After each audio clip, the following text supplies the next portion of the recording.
नमो नमः मित्रों, मैं आज आपके सामने उपस्थित हूँ कक्षा 7 की दीपकम बुक का द्वितीय पाठ लेकर, जिसका नाम है नित्यम पीबामय सुभाषित रसम।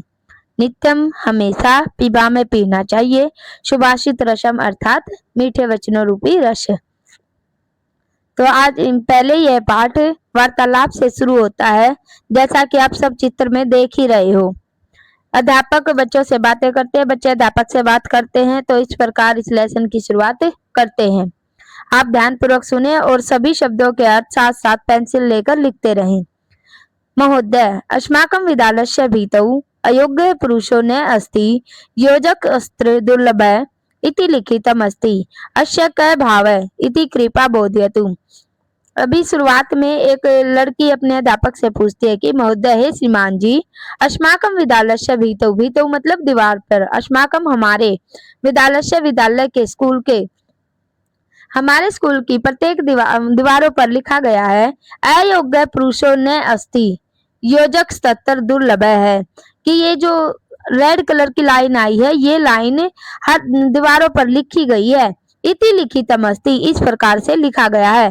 अच्छा, क्या भाव, इसका क्या भाव है, अर्थात इसका क्या अर्थ है। इति कृपा बोधयतु, कृपा करके ये हमें समझाइए।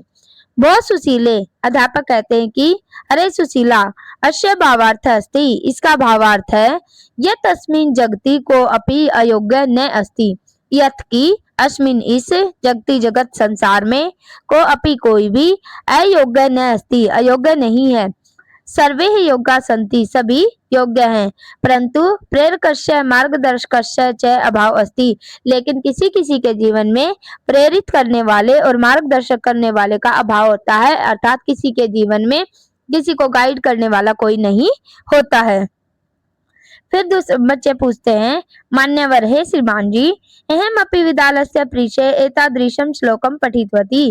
अहमपि, दूसरा बच्चा बोला कि मैंने भी विद्यालय से पृष्ठ, विद्यालय के प्रांगण में एतादृशम, इसी प्रकार का श्लोकम पठितवती, श्लोक पढ़ा है। यह इसका हिंदी अनुवाद रहेगा, महोदय, हमारे विद्यालय की दीवार पर अयोग्य पुरुषो न अस्ति, योजक स्तर दुर्लभ लिखा हुआ है। इसका क्या भाव है, कृपया समझाइए। बहुत सुशीले, इसका भावार्थ यह है कि इस जगत में कोई भी अयोग्य नहीं है, सभी योग्य हैं, परंतु प्रेरक और मार्गदर्शक का अभाव है। फिर बच्चे पूछते हैं, मान्यवर, मैंने भी विद्यालय के परिसर में ऐसा एक श्लोक पढ़ा है। फिर से अध्यापक कहते हैं, भो रमे एतानि सुभाषितानि सन्ति, एतानि सुभाषितानि सन्ति, हे रमा, ये सुंदर वचन होते हैं। अस्माकं चिंतन विकासाय, हमारे चिंतन स्तर को बढ़ाने के लिए, एव ही एतानि, ये सब सुभाषितानि, सुभाषित सुंदर वचन, विद्यालय से परिसरे स्थापित, वानी विद्यालय के प्रांगण में स्थापित किए जाते हैं, अर्थात दीवारों पर लिखे जाते हैं। महोदय, महोदय जी, सुभाषितानि, सुभाषितानि अर्थात सुंदर वचन, इत्येन का अभिप्राय, इसका क्या अर्थ है, क्या अभिप्राय है। फिर अध्यापक कहते हैं, वत्स, बच्चों या पुत्र, मानवानाम विविध मूल्यानाम विकासाय, मानवानाम मनुष्य के विविध अनेक प्रकार के मूल्यानाम मूल्यों के विकासाय, विकास के लिए, श्रेष्ठ जनई, अच्छे लोगों के या बड़े लोगों के द्वारा, बुद्धिजनों के द्वारा, उक्तानी, कहे गए, सुवचनानी, अच्छे वचन, एव ही सुभाषितानि, सुभाषित वचन है, अर्थात बड़े श्रेष्ठ लोगों के द्वारा, विद्वानों के द्वारा कहे हुए वचन ही सुभाषित वचन है या सुंदर वचन है। ये इसका हिंदी अनुवाद है, आप इसको एक बार पढ़ सकते हैं। श्रीमन, फिर बच्चा बोलता है, सुभाषित नाम पढ़ने क्या लाभ है श्रीमान जी, सुभाषित वचन पढ़ने से क्या लाभ है। फिर अध्यापक बताते हैं, प्रिय सुरेश, सुभाषित नाम पठनेन अस्माकं नैतिक सामाजिक च विकासः भवति, सुभाषित सुंदर वचन पढ़ने से अस्माकं, हमारा, नैतिक सामाजिक, च का मीनिंग है और, इसको बीच में ले आएंगे, नैतिक और सामाजिक विकास भवति मतलब होता है, कि सुंदर वचन पढ़ने से हमारा नैतिक और सामाजिक विकास होता है। अस्माभिः किं कर्तव्यं किंच न कर्तव्यम् इति सुभाषितानि बोधयन्ति, अस्माभिः हमारे द्वारा, किम क्या, कर्तव्यम किया जाना चाहिए, किम च, ये मिक्स आया है, किम च, किम मतलब क्या, च और न नहीं, कर्तव्यम करना चाहिए, इति सुभाषितानि बोधयन्ति, ऐसा सुंदर वचन हमें बताते हैं। अध्यापक कहते हैं कि हमारे द्वारा क्या काम या कैसे कर्म किए जाने चाहिए और क्या नहीं करना चाहिए, ये सभी हमें सुंदर वचन ही बताते हैं। अहो वयम अपि सुभाषितानि पठितुम इच्छामः। फिर बच्चे कहते हैं कि अहो हरे वयम अपि, वयम मतलब हम सब, अपि भी, सुभाषितानि सुंदर वचन, पठितुम इच्छामः, पठितुम पढ़ना, इच्छामः चाहते हैं कि हम सब सुंदर वचनों को पढ़ना चाहते हैं। कृपा अस्मान पाठयतु, कृपा करके हमें पढ़ाइए। समीचीनम, समीचीनम मतलब बहुत अच्छा, अच्छा।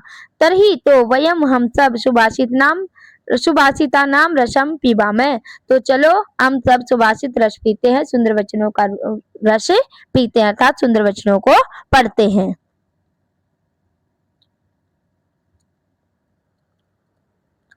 वस्त्रेण वपुषः वाचा विद्यया विनयेन च वकारैः पंचभिर्युक्तैः नरो भवति पूज्यितः।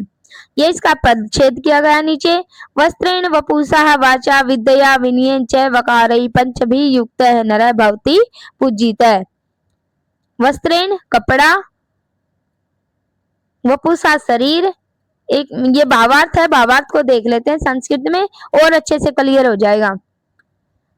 ये जन है, यह मतलब जो जन है मनुष्य, समुचितानी सही प्रकार से, उचित प्रकार से, वस्त्राणी धरती वस्त्र धारण करता है या कपड़े पहनता है, शरीरे स्वस्थ है और शरीर से स्वस्थ होता है, सदा सुमधुरम हितकरम च वचनम वदंती, और हमेशा अच्छे लगने वाले और सबके हितकारी वचन बोलता है।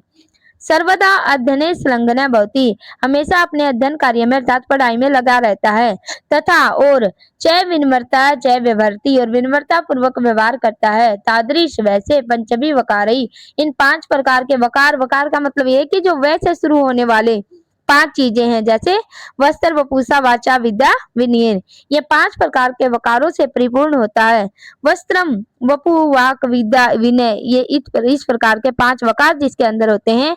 इत्तेन युक्त मनुष्य लोके सम्मान प्राप्त होती, इन 5 प्रकार के वकारों से युक्त मनुष्य सदा सम्मान प्राप्त करता है, इस संसार में हमेशा सम्मान को प्राप्त करता है। दूसरा श्लोक है, षड्दोषा पुरुषेण हातव्या भूतिम इच्छता, निंद्रा तंद्रा भयम क्रोधम आलस्यम दीर्घ सूत्रता। ये इसका पदच्छेद है, आप इनको पढ़ सकते हो अलग अलग करके पढ़ने में और अच्छे से क्लियर होगा। और भावार्थ देखते हैं। अश्माशु हमारे द्वारा, निंद्राध्य षड दोषा भवंती, की हमारे अंदर नींद आदि 6 प्रकार के दोष होते, 6 प्रकार की कमी होती है। एते अस्माकम ऐश्वर्यस्य उन्नतिश्च अवरोधका भवन्ति। उन्नतिश्च आया इसके अंदर कि ये हमारे ऐश्वर्य मतलब धन दौलत प्राप्त करने में या वैभव प्राप्त करने में और प्रोग्रेस में, उन्नति में बाधक होते हैं। अतः इसलिए यदि मानवाः सब जीवने धनिक विद्वान वा भवितुम इच्छति, कि अगर मनुष्य अपने जीवन में धनवान विद्वान बनना चाहता, इच्छा रखता है, ऐश्वर्य वैभव च प्राप्तुम